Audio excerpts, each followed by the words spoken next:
Assalamualaikum warahmatullahi wabarakatuh. Ibu-ibu, kali ini kita akan membahas tentang tanda-tanda persalinan ya. Jadi, persalinan bisa terjadi mulai usia kehamilan 37 sampai 41 minggu. Rata-rata usia kehamilan 38 sampai 40, tapi terbanyak atau puncaknya itu di usia kehamilan 39 atau 40 minggu. Nah, ada 3 tanda yang harus diketahui, yaitu yang pertama kontraksi, yang kedua keluar lendir campur darah, yang ketiga keluar air ketuban. Kita akan belajar menggunakan buku kesehatan ibu dan anak ya, semua ibu sudah punya ya. Nah, silahkan buka di halaman 10. Sebelum kita mulai, bagi ibu-ibu yang merasa bahwa bahasan ini bermanfaat untuk semua ibu hamil, mohon dukungannya dengan klik tombol like dan tombol subscribe. Jangan lupa bunyikan loncengnya ya. Tekan tombol like, subscribe, dan loncengnya. Di halaman 10 tertulis, tanda awal persalinan adalah perut mulas-mulas yang teratur, timbulnya semakin sering dan semakin lama. Keluar lendir bercampur darah dari jalan lahir atau keluar cairan ketuban dari jalan lahir.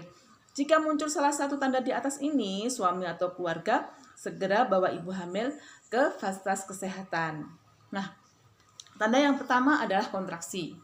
Kontraksi ini ada kontraksi asli, yaitu kontraksi persalinan, dan juga ada kontraksi palsu ya. Jadi ternyata persalinan itu ada juga ya kontraksi KW-nya.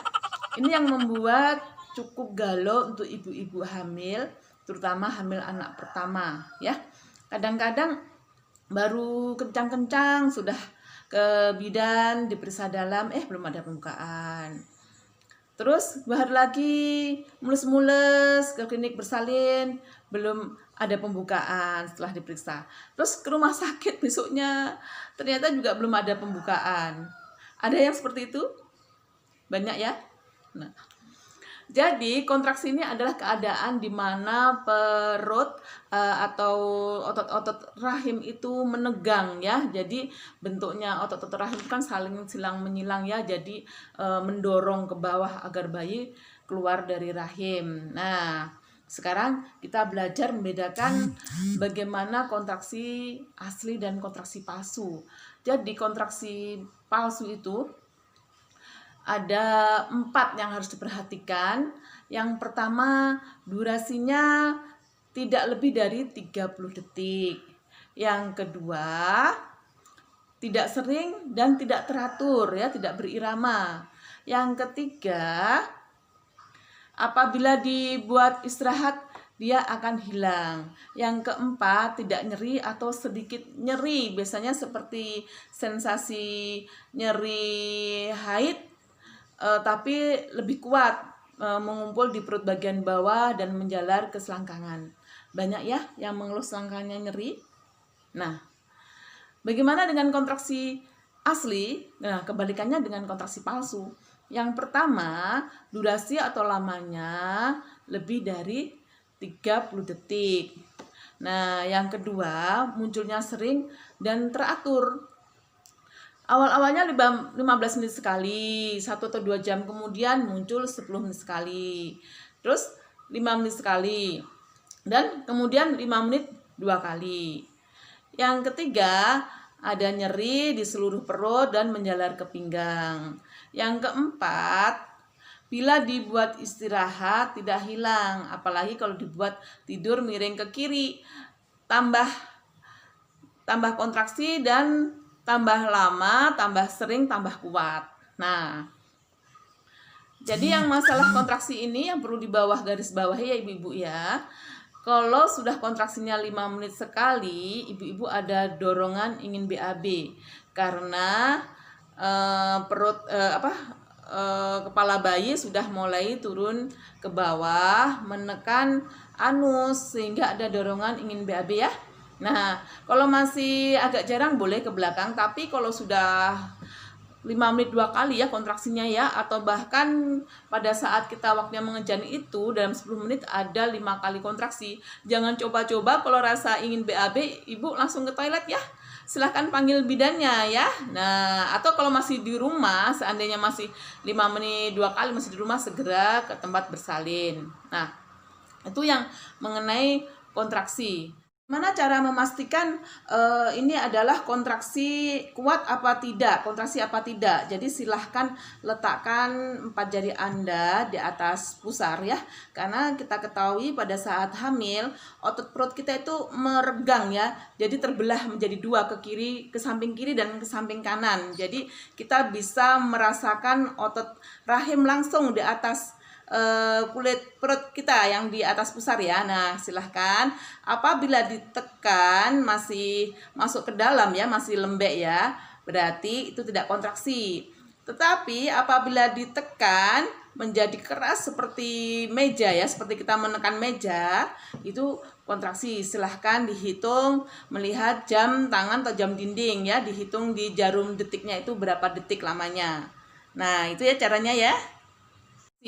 Sekarang kalau mengenai yang nomor 2 yaitu keluar lendir campur darah. Nah, jadi keluar lendir campur darah itu terjadi karena adanya pecah pembuluh darah kapiler yang ada di sekitar mulut rahim ya. Jadi pembuluh darahnya kecil, mungkin 10 kali lebih kecil daripada ukuran rambut kita.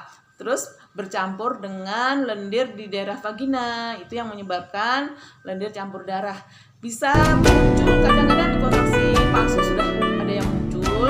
Jadi ini juga kadang membuat ibunya bingung. Sudah mulai kontraksi, keluar lendir campur darah, kok nggak ada lagi, jadi bingung ya. Nah, nggak taunya minggu depan baru melahirkan. Ada juga yang sudah kontraksinya teratur, udah kuat, kok nggak keluar lendir campur darah ya, kenapa ini Bu? Ada juga yang tanya seperti itu. Sebenarnya kalau udah kontraksi itu sudah ada pembukaan, sudah ada lendir campur darah, tapi belum keluar aja ke pintu vagina ya, masih ada ngumpul di dalam. Nah, yang ketiga yaitu keluarnya air ketuban. Keluar air ketuban ini juga agak bikin galau juga ibu-ibu, karena kadang-kadang merasa bahwa itu air ketuban ya keluar membasahi celana. Nah, sebenarnya itu cairan vagina. Jadi pada masa akhir kehamilan itu hipersekresi ya, jadi daerah vagina itu lebih banyak keluar lendir dan cairan vagina. Pada saat tidur, cairan vagina itu mengumpul di pangkal vagina atau di depan mulut rahim.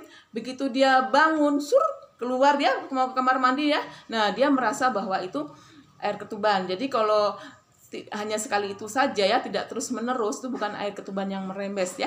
Jadi air ketuban itu bisa merembes, keluarnya sedikit, bisa juga pecah langsung biur ya, mengalir, membasahi kaki, membasahi baju, sampai membasahi lantai ya. Nah, bagaimana cara membedakan? Kalau cairan vagina itu baunya khas ya, apalagi dengan air kencing ya. Air kencing kan jelas-jelas ya, saat kencing kita ada sensasi ingin buang air kecil, terus baunya juga pesing. Sedangkan air ketuban kan baunya amis ya, terus teksturnya juga agak-agak pekat sedikit ya. Nah, kalau kita tidak yakin, kita bisa membeli kertas lakmus ya, ke apotik, beli kertas lakmus warna merah, oleskan cairan vagina itu. Bila tetap berwarna merah, berarti cairan vagina atau mungkin air kencing saja. Tapi kalau berubah warna biru itu air ketuban ya, karena air ketuban kan bersifat basah. Nah, itu adalah tanda-tanda persalinan ya ibu-ibu ya, karena banyak juga ibu, terutama anak pertama ini, yang belum bisa membedakan ya antara kontraksi palsu atau kontraksi asli. Kadang muncul kontraksi asli juga dia tidak mengerti, dikira itu sakit perut yang sakit kenapa gitu ya, jadi malah pergi antri USG, atau malah ada yang pernah antri di puskesmas di ruang bidan sampai 2 jam diem saja. Begitu dipanggil namanya Begitu masuk, aduh Bu, sakitnya Bu, perut saya Bu, melesuk Bu, sakit betul Bu. Nah, saya periksa dalam sudah 47. Saya antar ke klinik bersalin, 1 jam kemudian lahir. Atau ada juga yang anak kedua ketiga juga mungkin kurang sensitif ya, nggak memperhatikan ya, sehingga waktu ada dorongan BAB, dorongan ngejan, malah ngejan di rumah. Nah, jadi suaminya telepon, ibu, istri saya melahirkan di kamar mandi. Ada yang di ruang tamu, ada yang di depan TV. Jadi saya jawab, Bapak jangan panik, lekas keringkan bayinya menggunakan lap kering, kemudian selimutin di atas perut ibunya ya, sambil perut ibunya dipijat memutar agar tidak terjadi perdarahan sampai pertolongan datang. Mungkin pembahasan saya sampai di sini ibu-ibu. Minggu depan kita sambung lagi dengan tanda-tanda bahaya pada persalinan. Wassalamualaikum warahmatullahi wabarakatuh.